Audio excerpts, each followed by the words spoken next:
Hello everyone, Dr. Brian Scott with you. This is Insight to the End Times. Thanks for joining us today. We are studying, biblically speaking, as well as current events that point to the end of the age. As where are we in God's timetable? Amen. Where are we in God's timetable? And the easy answer is we're getting close to the very end. The harder answer is not sure where we are because we're not allowed to know. Only God knows that, and He does. That is expressed by Jesus in Matthew 24:36. He also expresses that in Acts chapter 1. And He says to His own disciples there, it's not for you to know when the end will come. That's only reserved unto God the Father. But as we look at all these signs in the scriptures, Matthew 24 contains a number of them. There's like 14 different end time events that are going to be taking place that point to the end of time. And we're over in 2 Timothy chapter 3, where Paul does an exhaustive study of perilous events that point to the last days. And earlier in our podcast, a couple podcasts ago, we described what last days means, and we describe what perilous times means. And in a nutshell, amen, it means at the very last of the last days. In other words, in the last, if we put it in these terms, we have a 7-day week. It starts Sunday, it ends on Saturday. And when you get to midnight on Saturday, you start another week. So you're at the last of that week.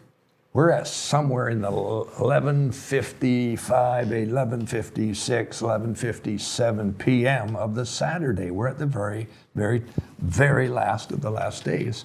And perilous times means exceedingly cruel, exceedingly dangerous, very unpredictable, very uncontrollable, out of control situations. And then he describes some of the things that pertain to that. And we looked at verse 2, 2 sessions ago, which talks about becoming lovers of self.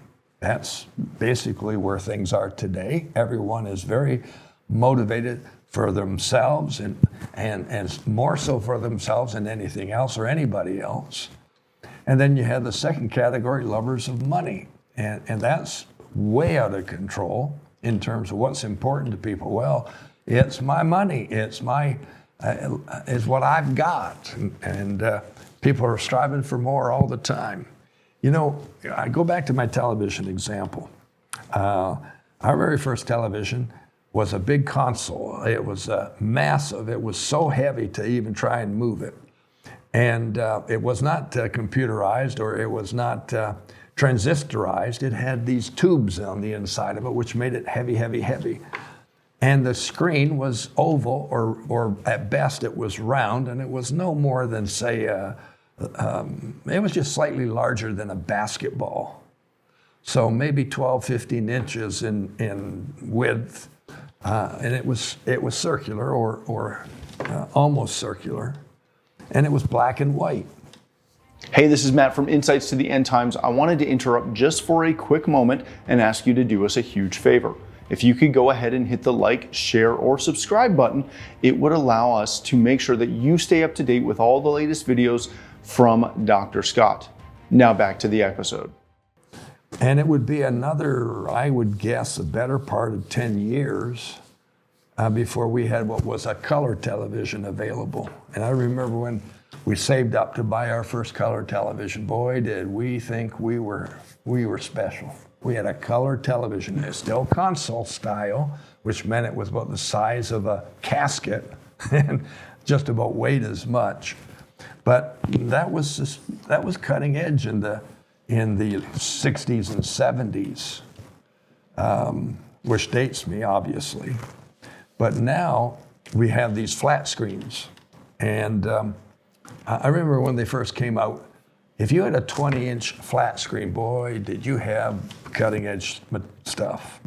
And then they went to 32-inch, and then they went to 40-inch, and then they went to 48-inch, and then 55, and then 65, and now you can get 75 or 85-inch wide television screens, flat screens.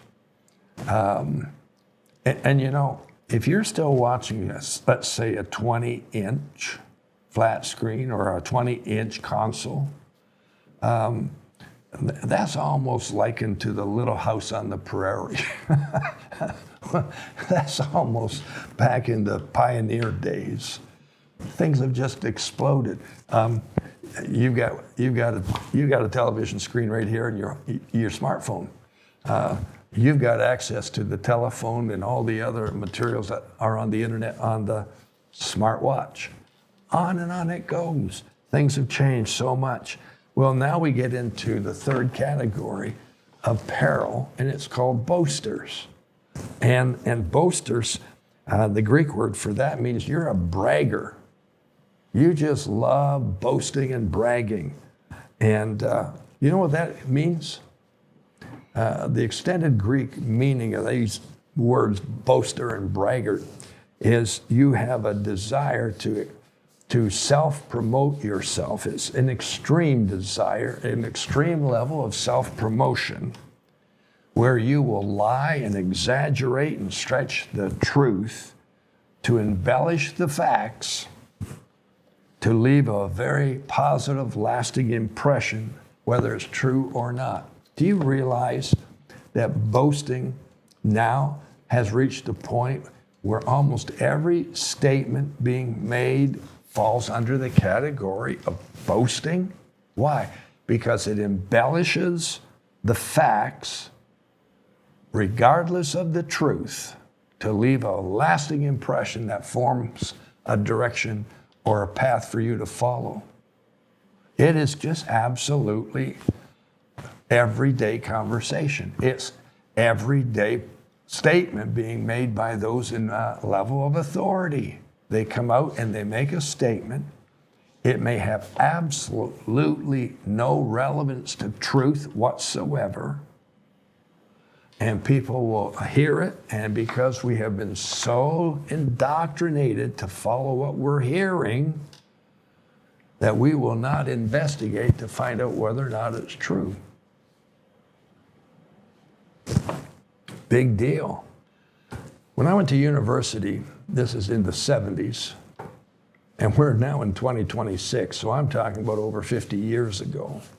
When I went to university, I needed an extra course to fill out my calendar for first year, and there was a program called Religious Studies. Well, being that I was raised in church and being that I had read through my Bible several times and I was a born-again Christian and felt I was a pretty good person, both a Christian, a church goer, a Bible reader, etc., I thought it would be helpful to me to take this course called Religious Studies, for it might expose me to some additional types of religious training, and I might get a feel for what other groups looked at and studied and so on and so forth.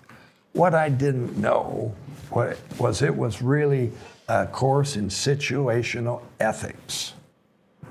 And situational ethics basically disregards and throws out all moral attributes and standardized or well accepted and expected ethical treatment, and allows what they call a floating ethical status to develop. And so you don't have a standard anymore that you live by. You allow your situation to determine your ethical behavior. So your behavior may not be moral by any stroke of the imagination, but it fits the situation. And as a result, we see people practicing situational ethics. They don't call it that. They call that their political position. They call it, that's what our party stands for. They call it, this is saleable to the public. We will say this, we'll announce this program, the public will accept it, the public will buy it, the public wants it because it adds to their love of self, it adds to their love of money, and it will be acceptable. Now, it may be harmful to the overall nation, it may be harmful to the state, but that doesn't matter because it's received well by the people. Wow. So what's happened?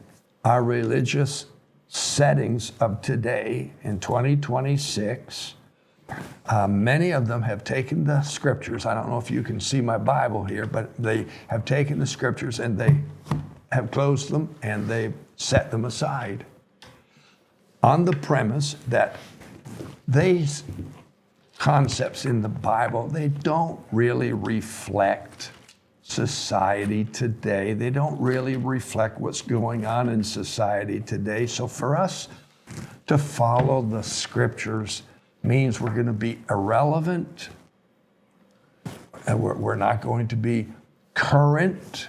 So we'll put it aside because we rather would share with the people what the people want to hear. The Bible calls it itching ears. That's in chapter 4 of this second book of Timothy. That it says here, we will see a time coming when people will not endure sound biblical doctrine, but according to their own desires, and because they have itching ears, they will heap up for themselves teachers and turn away their ears from the truth, and they'll be turned aside to fables. Where did that come from? It comes from this spiritual concept of boasters. Now you might say, that's a stretch for you to draw that conclusion. But let me give you the definition again of what it means to be a boaster. It means you are practicing extreme self-promotion to the point of lying, exaggerating, stretching the truth, and or embellishing the facts to leave a positive, false or positive impression upon people regardless of the truth. So we could say regardless of morals, regardless of the truth, regardless of biblical principles, etc. So isn't that what it's saying here? They're going to leave the truth to listen to fables. And that's where most of the 2026 church growth is occurring in overall terms, in those settings where they've abandoned their adherence to the scriptures in order to preach and teach a social gospel. In fact, I just read articles that are talking about the educational system. And, you know, I was raised, and probably some of you who are older were raised on the 3 R's. And it goes this way: reading, writing, and arithmetic. The 3 R's, those are basics. How to read, how to write, and how to do some arithmetic. I made the comment I had a medical appointment this morning, just a short one, a brief one. And we got a little short conversation going. We're commenting on how things have just gone nuts in the world. We're so off course. And the doctor said to me, people just don't seem to understand anything anymore. I said, have you noticed how most younger people, you can't read their writing? If they write at all, you can't read it? He said, yeah, I noticed that. I said, you and I were taught cursive writing. We were taught how to print. He said, yeah. I said, most people today can't read anything, so they don't read. In fact, I wrote a book called Get Rid of Stinking Thinking. And in my research, I found that something like 85% of high school graduates will never, ever, ever read another book again once they graduate.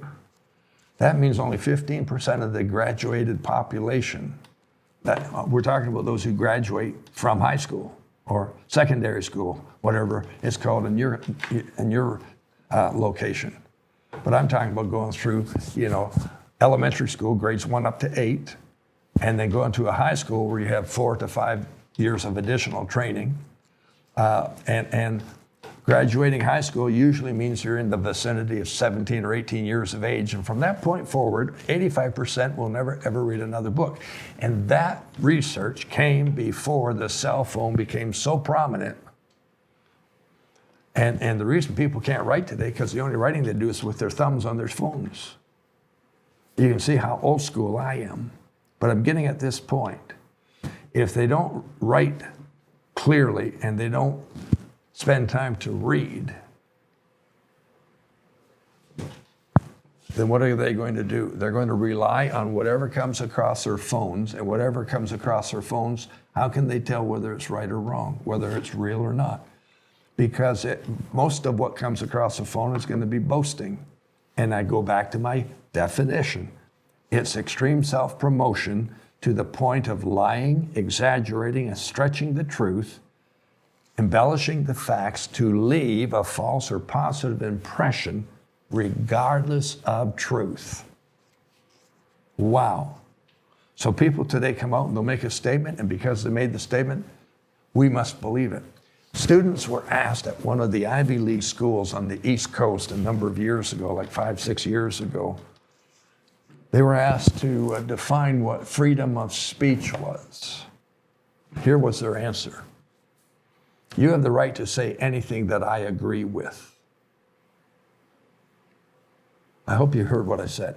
You have the right to say anything you want to say as long as I agree with that. So you have to say what I agree with. How am I supposed to know what you agree with?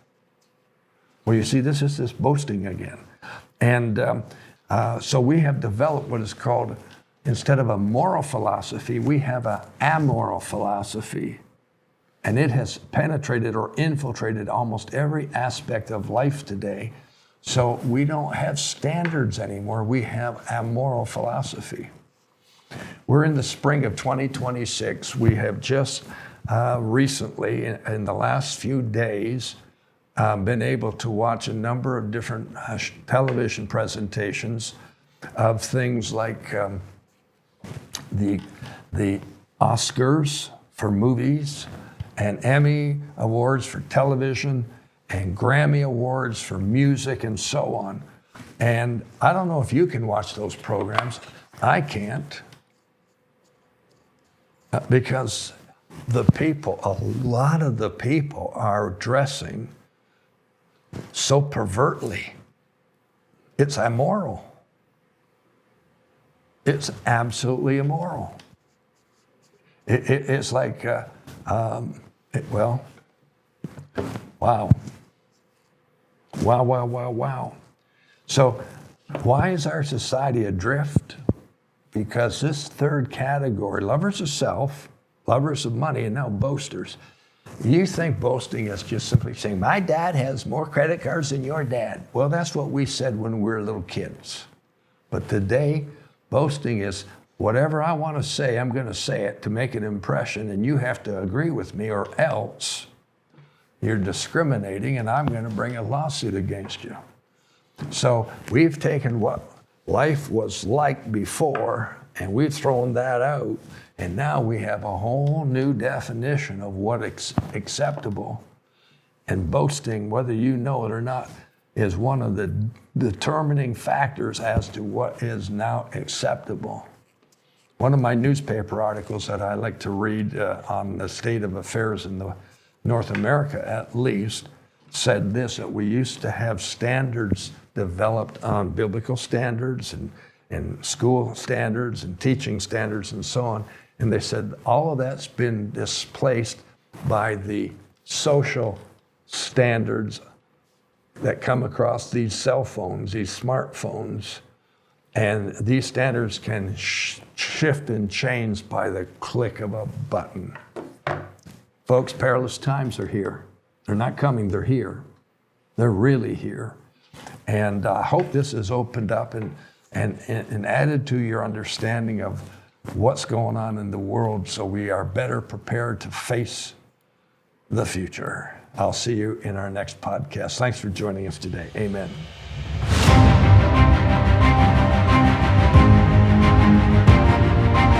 Hey, thanks for watching this episode of Insights to the End Times. I hope you enjoyed it. If you'd like to get notified every time we release a new video, go ahead and hit that subscribe button right over here. Now, if you'd like to catch the previous episode, you can do that right here, or the entire playlist is right above right here. Thanks for watching. We'll see you on the next episode of Insights to the End Times.